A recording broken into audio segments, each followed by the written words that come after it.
Este es el momento más peligroso de mi vida. Planea accidentar mi auto, que fallen los frenos y que sufra daño cerebral para liberar su camino. En octubre de 1996, la princesa Diana predijo su muerte en esta carta que escribió a su mayordomo, Paul Burrell, quien hace 2 semanas publicó la carta y reveló el nombre de quien Diana creía la quería muerta. El problema que tiene el establishment es que impidieron la investigación judicial. No permitieron que se indague lo que le pasó a Diana en este país, lo que alimentó las teorías conspirativas por más de 6 años. Y esta carta hoy le da credibilidad a la idea de que hay más de lo que parece y que tiene que hacer una investigación seria.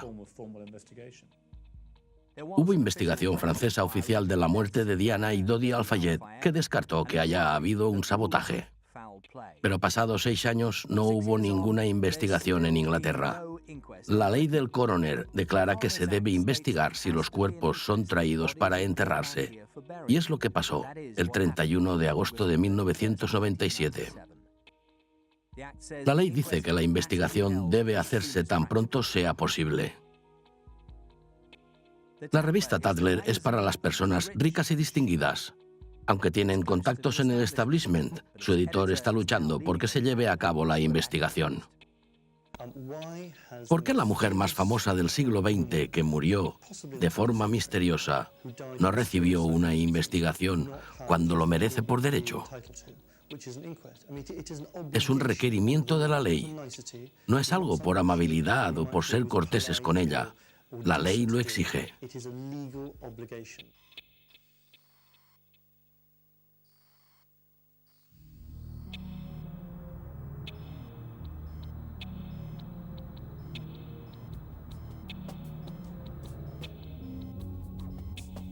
20 minutos pasados la medianoche, el 31 de agosto de 1997, la princesa Diana y Dodi Al-Fayed salieron del Hotel Ritz en el centro de París. Y de las 4 personas en el Mercedes, solo su guardaespaldas, Trevor Rhys-Jones, sobrevivió. 2 horas tras el accidente, la policía arrestó a 7 paparazzis por homicidio involuntario. Su acoso causó las muertes. Unas horas más tarde, la policía francesa cambió la historia. Ahora la culpa era del chofer. Henry Paul estaba alcoholizado y medicado.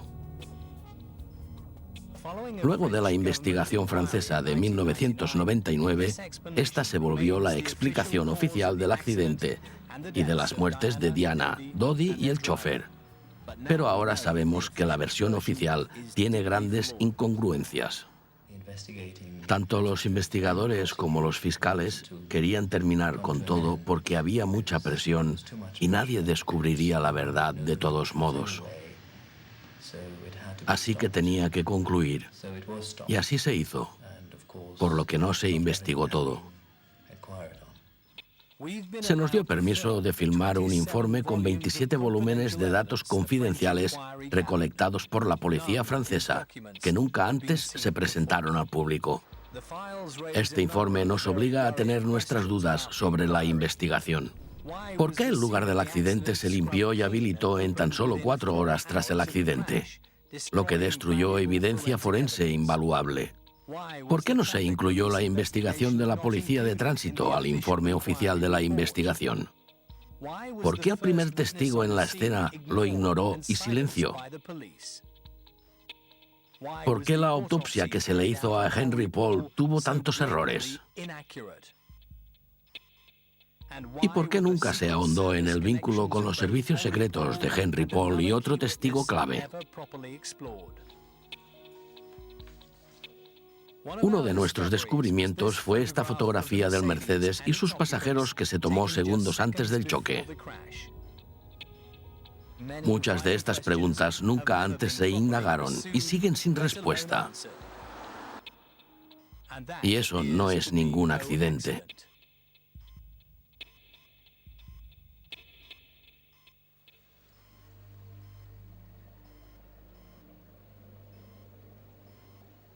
En julio de 1997, la princesa Diana y sus hijos pasaron 2 semanas en Saint-Tropez como invitados de los Al-Fayeds. Era una mujer libre, recién divorciada, que tuvo un romance de 2 años.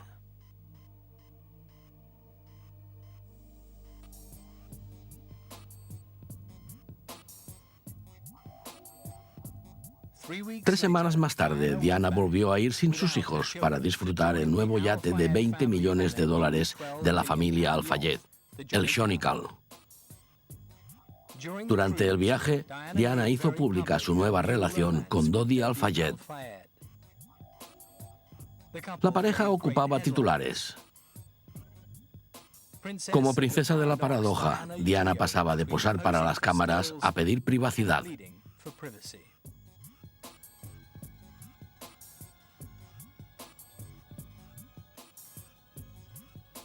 El sábado 30 de agosto, Diana, Dodi y el guardaespaldas Trevor Rhys-Jones volaron en avión privado de Sardinia, donde el Chronicle había atracado. Se dirigían a París, donde los paparazzis les esperaban en el aeropuerto, incluido el fotógrafo Fabrice Chattery. Sus fotos capturaron un momento histórico. Aquí ves a Trevor y Keith Winfield, que bajan del avión. La primera vez que los 4 pasajeros en aquel fatídico Mercedes se conocieron. En ese momento estábamos con los de la aduana.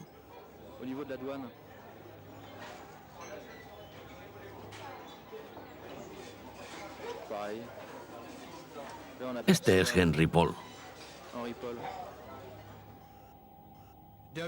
Dodi era cercano a Henry Paul, el encargado de seguridad del Ritz, y una de las personas clave de esa noche. Un hombre con un pasado turbulento. Henry Paul era el segundo al mando de la seguridad del Hotel Ritz, y esa noche se le obligó a ser el chofer al último momento. Era hace mucho un agente del servicio de inteligencia, porque le daba información a los servicios de inteligencia sobre lo que pasaba en el Hotel Ritz a cambio de dinero. Vi su trabajo en un registro por primera vez en 1992, pero si lo recuerdo bien, venía trabajando con los servicios de inteligencia desde hacía ya unos años antes. El vínculo que tenía con los servicios secretos fue confirmado por el mejor amigo de Henry Paul, Claude Garrec. Siempre supe que tenía contactos con los servicios secretos, pero por su trabajo, no para traicionar personas o en misiones por su cuenta. Eso es una fantasía. Peor sí, trabajó con los servicios secretos y tenía contactos. Así es. En Inglaterra y otros lugares como Israel. Ese hotel tiene clientes de todas partes del mundo. La investigación trataba un tema de sensibilidad política. Tenía que decidir cuánto del pasado de Henry Paul podía revelar. Y esta no era la única decisión difícil.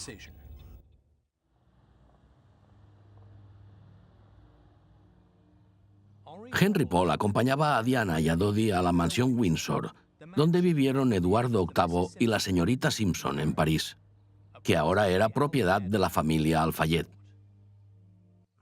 Creo que sabía que ella era una duquesa de Windsor en potencia, una bala perdida a la que vigilaban con cuidado. Y a ella no le molestaba ofenderlos, y creo que disfrutaba que la relación con Dodi enojara a todo el palacio de Buckingham. Lo que era así. Ella era muy en tu cara.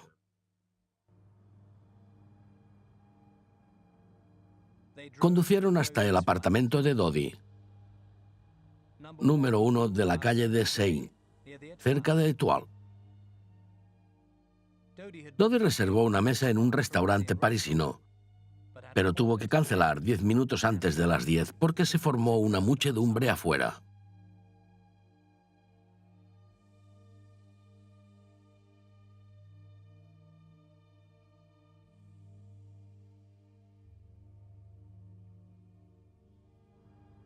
Diana y Dodi regresaron al Ritz, el gran hotel propiedad del padre de Dodi, Mohamed Al-Fayed. La pareja comía en el restaurante. Ella pidió suela y él rodaballo. Y luego subieron a la suite imperial de $10.000, por la que antes pasaron Hermann Göring, Winston Churchill y Woody Allen.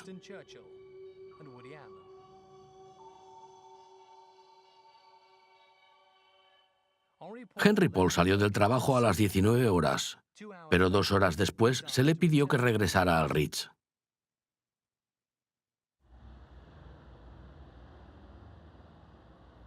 El gran jefe de Henry en el Ritz también es el dueño de Harrods en Londres.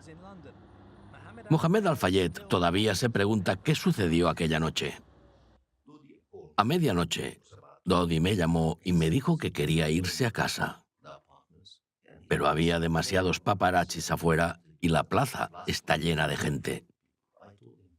Le pedí que se quedara en el hotel porque era peligroso, que ahí tenía lo que necesitara. Y él me respondió que se quedaba entonces. ¿Cómo?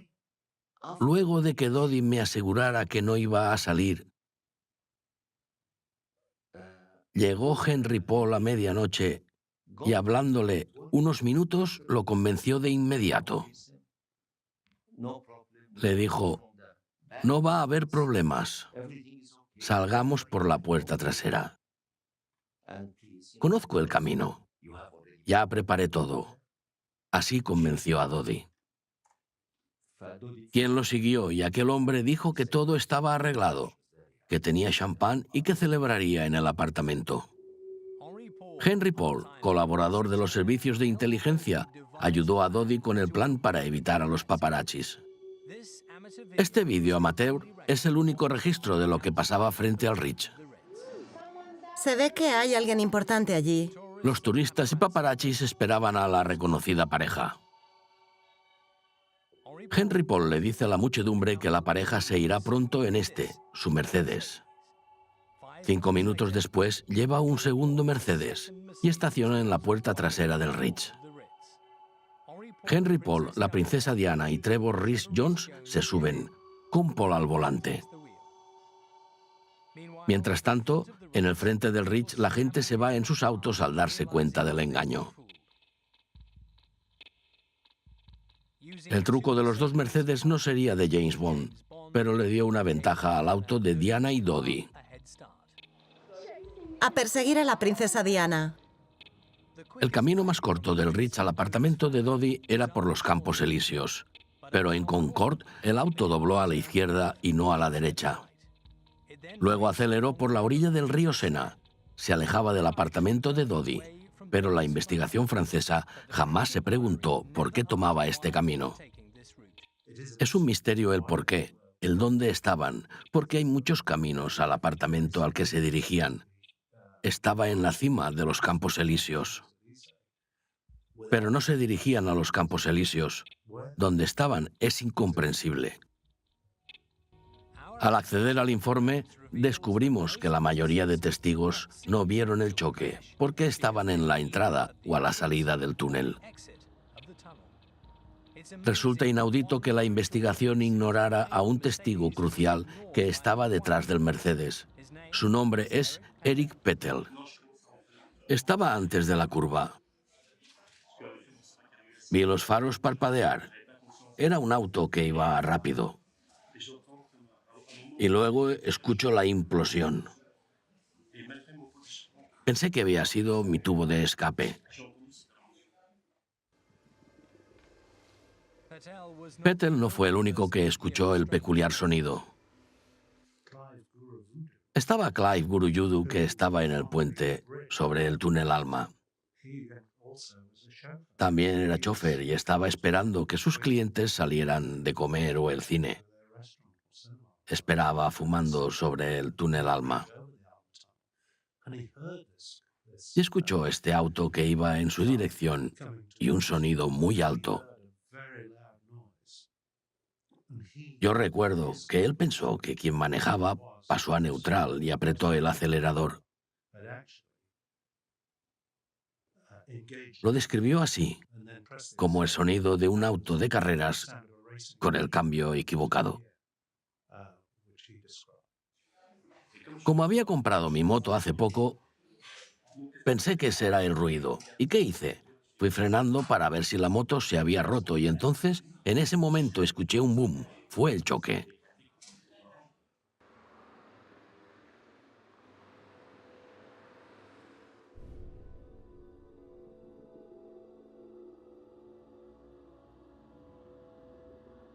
Henry Paul y Dodi Al-Fayed murieron casi de inmediato.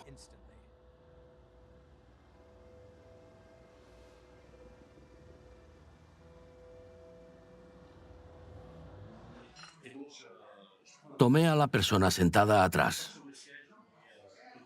Se había golpeado contra la parte trasera del asiento del copiloto y estaba doblada encima.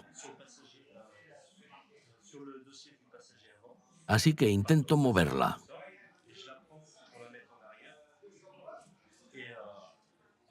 Y en ese momento su cabeza cae para atrás. Le sale sangre del oído y la nariz. Y me resultó raro, porque la conocía. Patel vino a esta cabina y llamó a los servicios de emergencia. Luego fue a la estación de policías más cercana. Estaba temblando. Tiré unos documentos al piso y llamaron a más policías para intentar calmarme. Cuanto más me intentaban calmar, más molesto me ponía. Les gritaba, ¡hagan algo! Por fin consiguieron sujetarme y me pusieron esposas. Querían traer más policías. La princesa Diana estaba muy lastimada cuando se golpeó contra la parte de atrás del asiento de Trevor Rhys-Jones, pero no quedó atrapada bajo el metal. Bajo la luz del flash se aprecia la destrucción.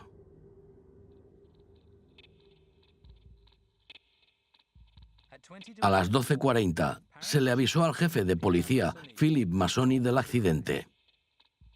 Despertó a su superior, el ministro del Interior, y se dirigieron al túnel. La princesa Diana fue rescatada y se la llevó a una de las 3 ambulancias que habían llegado a esa hora. A las 2 de la mañana, el jefe de policías y el ministro del Interior se preocuparon porque la ambulancia que llevaba a Diana todavía no había llegado al hospital. La ambulancia se detuvo en 2 ocasiones, primero a 1 kilómetro del túnel Alma y luego a solo 275 metros del hospital. Se le dijo a la prensa francesa que fue debido a la presión tan baja de Diana. Tardaron más de 1 hora y 10 minutos para que Diana llegara al hospital. Tan solo 5 kilómetros. La investigación nunca se realizó esta perturbadora pregunta. ¿Acaso esta demora garantizó la muerte de Diana? Esta noche la princesa de Gales fue víctima de un accidente automovilístico de alta velocidad en París. La ambulancia a su servicio intentó de inmediato resucitarla. Pero al llegar al hospital, su hemorragia en el tórax era grave y pronto su corazón se detuvo. La toracotomía reveló que su vena pulmonar izquierda se desgarró. A pesar de cerrar la herida y a pesar de que recibió masaje cardíaco interno y externo por 2 horas, no pudimos restaurar la actividad circulatoria. La muerte sucedió a las 4 a.m. Al poco tiempo, arrestaron a los paparazzis y se volvieron el primer grupo de culpables. Con los fotógrafos tras las rejas, la policía ignoró lo que dijo Patel. No había visto paparazzis a su alrededor ni del Mercedes. Y lo que lo sorprendió fue estar en una camioneta con esposas puestas y que se lo llevaron a la sede central de la policía parisina. Y entonces un oficial superior, no voy a decir su nombre, dijo que sería mejor que mantuviera un perfil bajo. Se sintió como una amenaza. No sabía quién era entonces. El relato de Patel nos hace creer que el oficial era el jefe de policía Massoni. Nos intentamos contactar con él, pero jamás dio respuesta. Me dijeron que no era posible que el accidente ocurriera así. ¿Te dijeron que no era posible que sucediera así? Sí. ¿Qué querían? No me lo dijeron. Cuando te dijeron que no era posible, ¿te sugirieron cómo pasó? No, como si yo no hubiera estado allí o visto nada. Esa noche, la policía avisó a la prensa que Pettel mentía. El editor en jefe de Match recibió la historia por parte del abogado de Pettel 3 días después. 2 o 3 días después, tuve una charla con él. No fui tan abierto como podría haberlo sido, porque era precavido. No confío en lo que viene fácil. Me preocupa. ¿Qué sé sobre Pettel? Sé que fue a la policía y lo interrogaron en la brigada criminal. Y sé quién lo interrogó. Lo sé a la perfección. Al ocultar las pruebas de Pettel, los franceses podían culpar a los fotógrafos. A partir de septiembre, el abogado de Pettel les pidió a los investigadores que escucharan a su cliente. Aceptaron recién a los 7 meses. Y luego le pidieron a la policía que aclarase por qué la declaración original de Pettel desapareció. Y si fue a la policía, debería haber un informe de su declaración, pero parece que no está. Nunca se redactó. ¿Y qué piensas al respecto? Me asombra mucho por varios motivos. Siempre creí que Pettel decía la verdad, así que no entiendo por qué ignoraron sus pruebas. La policía dijo primero que Pettel era un mentiroso y luego que no habló con claridad. Sí hubo una llamada a los servicios de emergencia, como declaró Pettel, pero quien llamó dijo estar en la avenida Marceau, no Alma Marceau. No existe ninguna avenida Marceau.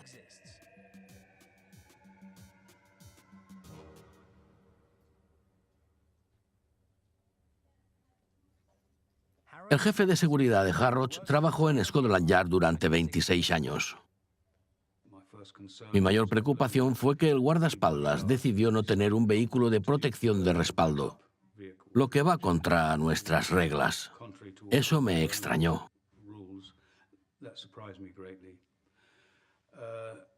También me sorprendió que, por lo que vi en la televisión, la policía francesa no aislara el túnel para preservar las pruebas. Sea esto un accidente de tránsito o no, algo de esta magnitud que involucraba a Diana, la princesa de Gales, la escena debió haberse preservado. Estas imágenes asombrosas son de esa noche.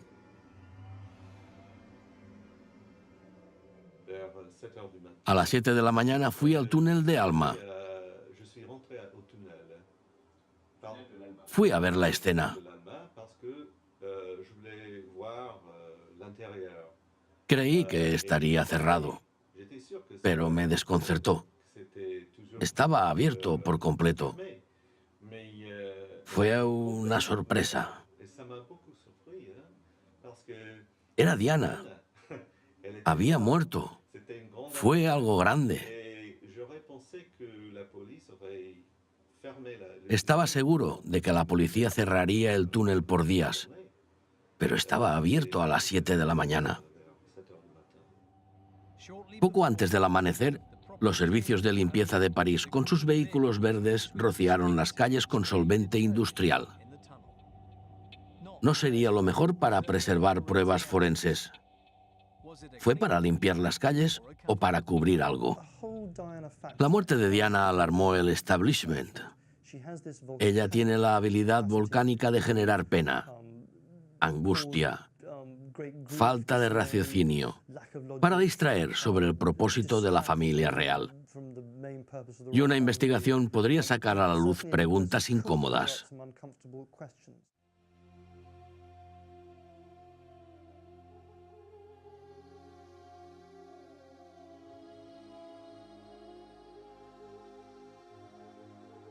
La mujer más famosa en el mundo falleció.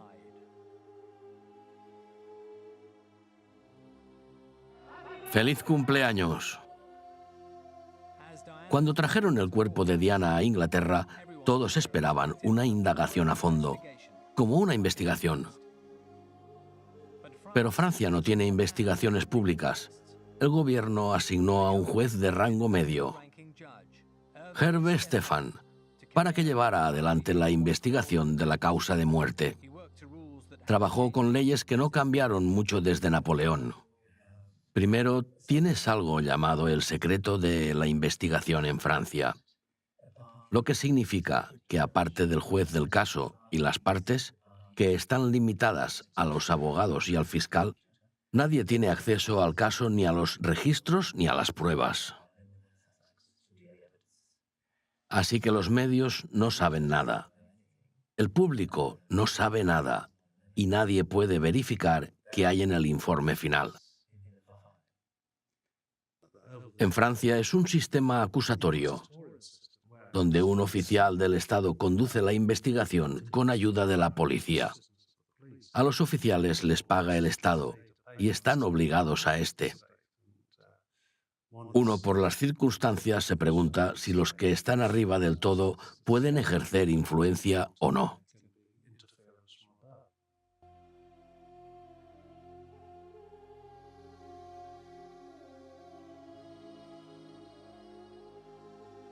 La investigación estándar de la Policía de Tránsito francesa nunca se hizo pública y no forma parte del reporte oficial.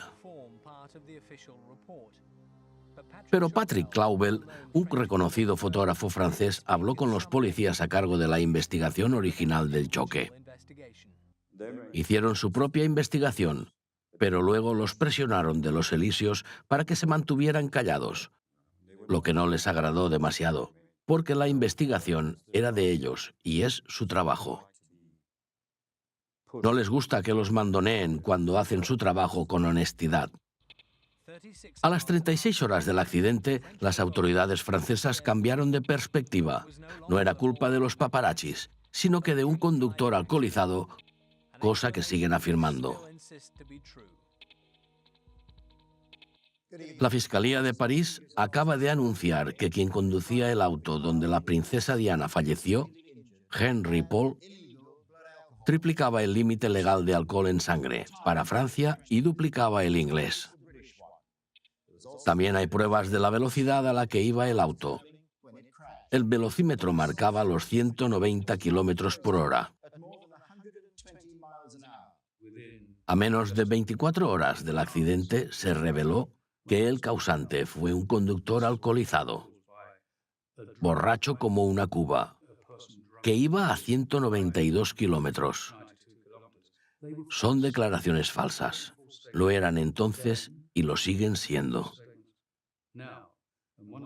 Una de las razones por la que lo sabemos es que la declaración salió a la luz antes de que los análisis del cuerpo de Henry Paul estuvieran completos. Así que no había un informe del análisis con esos datos, e igual dijeron que estaba muy borracho. También dijeron que el velocímetro marcaba 192 kilómetros por hora. Pero eso lo refutó Mercedes, que aseguraron que en el impacto el velocímetro vuelve a cero. Y eso es algo que tuvieron que reconocer de inmediato. La investigación intentó averiguar la velocidad del auto.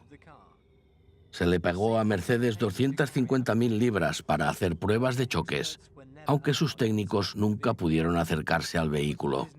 Lo que no está en el informe es otra perspectiva que pudo dar un resultado rápido y claro, lo que Chauvin supo por la Policía de Tránsito.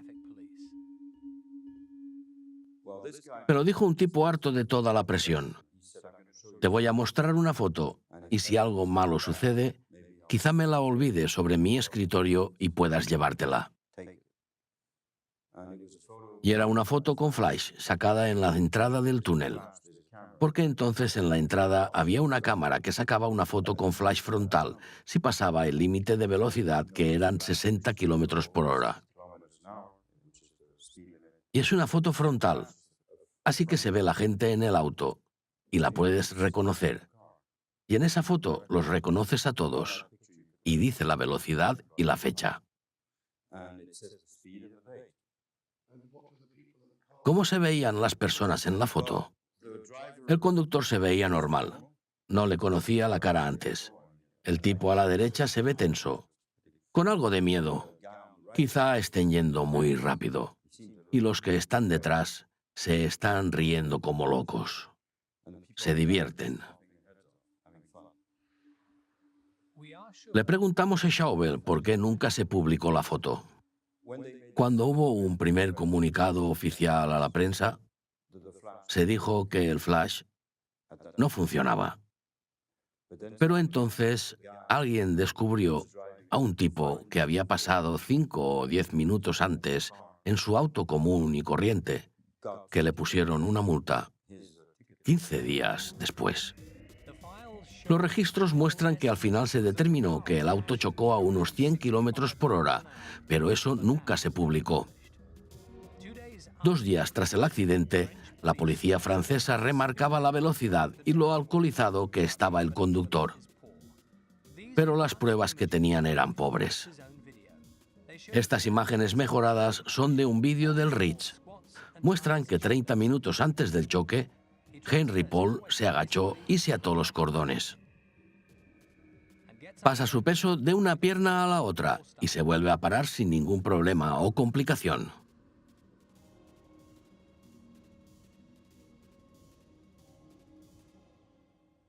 Paul pasó 2 horas antes en su camino al Ritz junto a Trevor Rhys-Jones. ¿A Trevor Rhys-Jones le parecía que Henry Paul estuviera borracho? No, en absoluto. De hecho, nunca hubiera permitido que nadie que él pensara estaba borracho se pusiera a conducir un auto. Era una parte fundamental de su trabajo al asegurar la seguridad de la pareja. La autopsia oficial de Henry Paul estuvo a cargo del profesor Dominique Lecomte y el doctor Gilbert Pepin. Concluyeron que en sangre Henry Paul tenía 1,74 miligramos de alcohol, el doble que lo permitido en Inglaterra. También había rastros de medicamentos legales y un 20,7% promedio de monóxido de carbono, un nivel altísimo que da lugar a comportamiento errático. Es imposible. Con 20% de monóxido de carbono no puedes manejar, ni siquiera pararte. Vomitas y te duele la cabeza. La gente habría visto que Paul estaba raro. Y los guardaespaldas le habrían prohibido tocar el volante. Primero quisimos un post-mortem independiente y se nos negó sin darnos explicaciones porque no había motivo. Entonces pedimos un análisis independiente de las muestras del cuerpo y dijeron que no.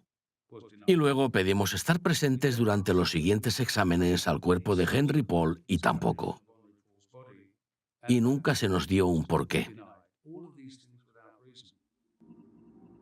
La policía consiguió una orden de registro para el apartamento de Henry Paul. Su amigo Garrett tenía las llaves y lo vio todo. Me dio la impresión de que la búsqueda de la policía era específica. Buscaban alcohol y dijeron que había martini en el refrigerador cuando no era así. Dijeron que había Ricard y que tenía alcohol para una vida, pero tenía lo normal.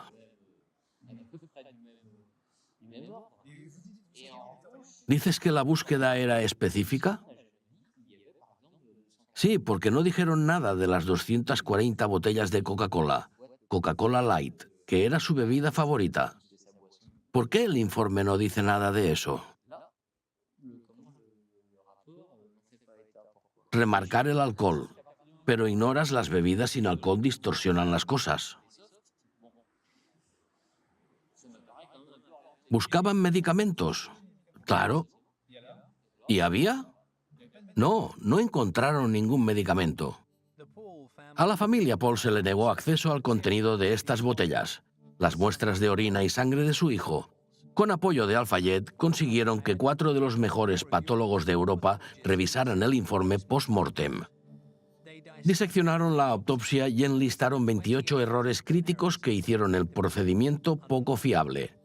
Algunos fueron: la autopsia no fue cronometrada. No hubo una descripción precisa de cómo se identificó el cuerpo de Henry Paul. Sin explicación para él, 20,7% de monóxido de carbono. Las conclusiones finales de los 4 patólogos fueron muy críticas. Los resultados del monóxido de carbono en sangre son inexplicables, como también lo son la actitud del Dr. Pepin y el profesor Lacombe, quienes presentaron argumentos sin riesgos ni valor científico para justificar sus resultados. Se debe considerar con seriedad la hipótesis de que hubo una confusión con las muestras. Había otros 22 cuerpos en la morgue esa noche. La familia de Paul, con el apoyo de Al-Fayed, demandó al Estado para obtener las muestras y con una prueba de ADN ver si se trataba de la sangre de su hijo. El fiscal general francés se encargó del caso, pero la familia no ha tenido éxito. El juez dijo en privado que la sangre era un misterio, pero no indagó más en el asunto. Su poca voluntad de investigar el vínculo de Henry Paul con los servicios de inteligencia sorprendió a Richard Tomlinson. Pensé que revisaría los documentos y los detalles más en profundidad, pero no fue el caso. Podría haber accedido a los archivos con suficiente presión a los servicios de inteligencia. Meterse a los niveles más altos. Pudo haber pedido el informe que le negaron a Al-Fayed. Pudo haberlo hecho. Sin dudas, no le habría gustado a los servicios de inteligencia. ¿De verdad? Esta fue una de las múltiples líneas de la investigación que los franceses se negaron a seguir. Para Mohamed Al-Fayed fue una tragedia personal, pero podía volverse un problema de negocios. Los abogados de Trevor Rhys-Jones querían que la investigación considerara que el Ritz y la empresa dueña de la limusina Mercedes fueron negligentes. A la limusina le habrían robado 3 meses antes y le quitaron las piezas electrónicas. ¿La reparación fue bien hecha? Intentamos reorientar la investigación por otro lado, hacia la limusina Mercedes y el Ritz. Pero a esas alturas, tanto los investigadores como los fiscales querían que finalizara todo. Porque había mucha presión, porque nadie sabría la verdad real de todos modos. Así que tenía que concluir y así se hizo. No se investigó todo.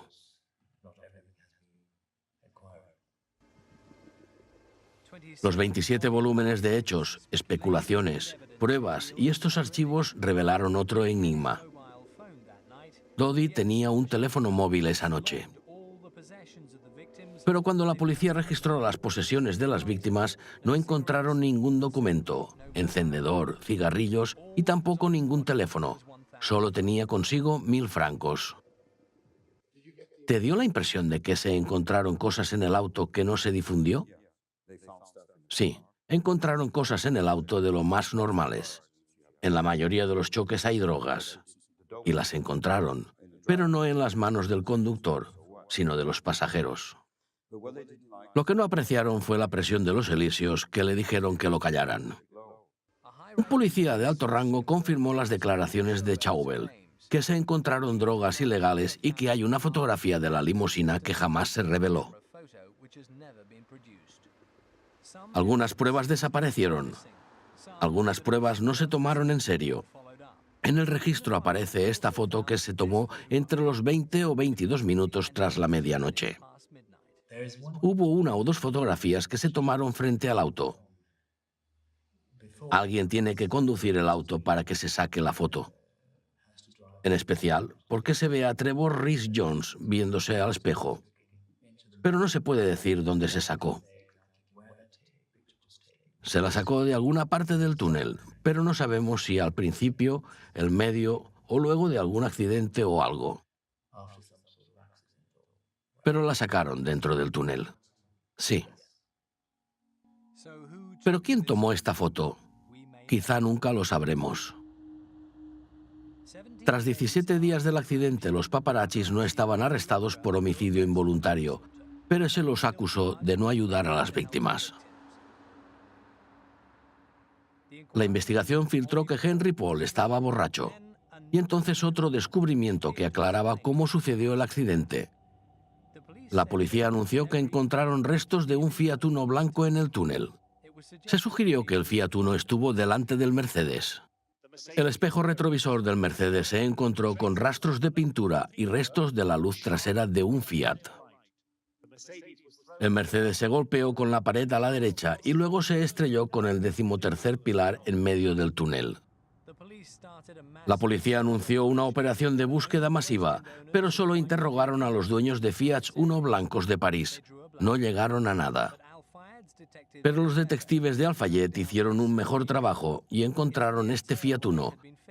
Habían arreglado su luz trasera y era de un paparazzi. Su nombre es James Anderson.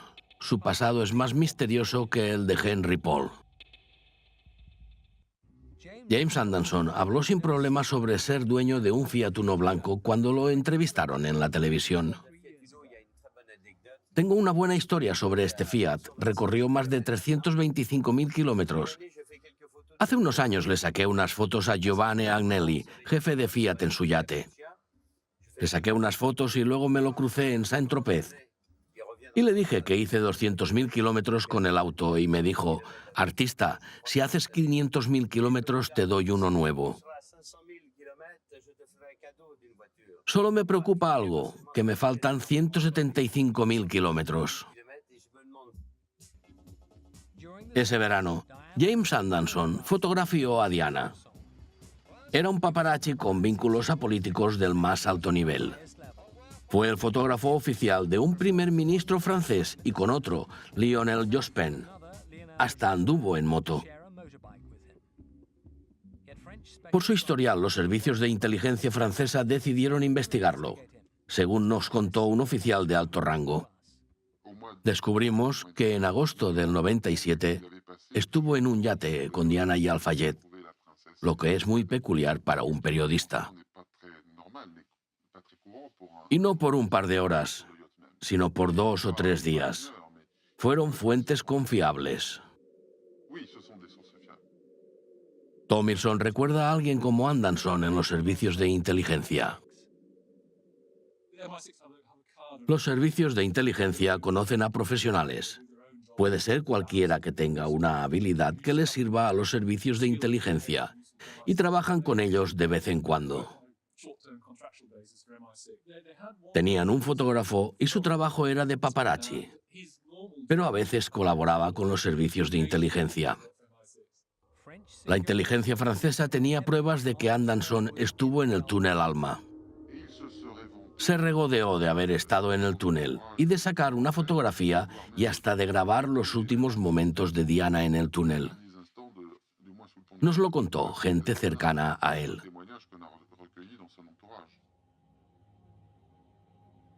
La viuda de un amigo de Anderson confirmó que él afirmó haber estado en la escena.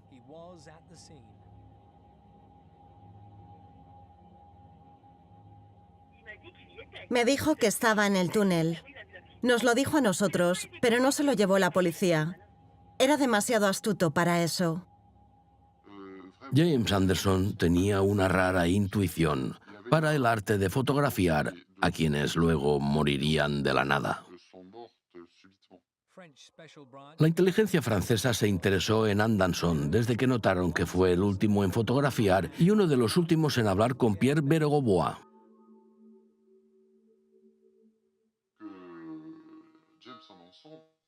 No creo que James Anderson trabajara solo. Es muy probable que lo manipulara uno o más equipos del servicio de inteligencia, cuya misión era eliminar, acosar o comprometer a una personalidad. Anderson estaba dándoles información. Muchos han hablado de su vínculo con los servicios de inteligencia ingleses y franceses. Nunca se probaron de manera oficial, pero no se puede ignorar la posibilidad. Y también está la forma horrible en la que murió. En junio del 2000, Anderson parece que se suicidó al inmolarse junto a su auto en este terreno del ejército. No dejó una nota de suicidio y a su cuerpo lo encontró una tropa francesa. Tanto los amigos como el director del funeral dudan que se haya suicidado. La investigación francesa jamás mencionó nada al respecto.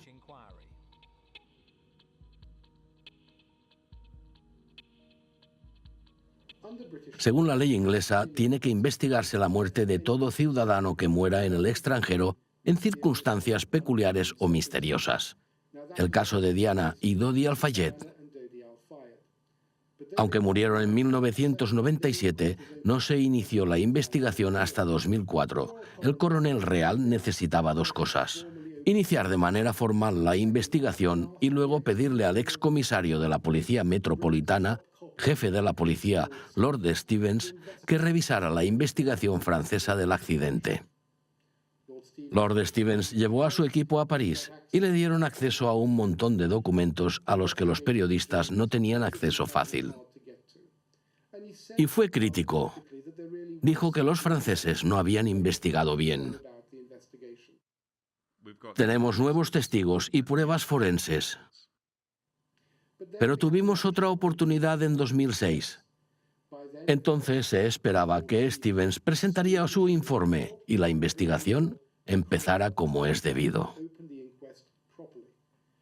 Pero el coronel dijo que la investigación sobre Diana y Dodi Al-Fayed era demasiado ardua y tuvo que retirarse. Así que ahora estamos en la rara situación en la que se requiere una investigación, que ya se inició, pero no hay nadie quien la lleve adelante. James Anderson es uno de los motivos de la presión para no ahondar en las irregularidades de la investigación. El primer testigo fue ignorado y desacreditado. La investigación de tránsito fue ocultada y las posesiones de las víctimas desaparecieron por completo. Los análisis del conductor contenían errores, pero por esto se concluyó que el causante fue el alcohol.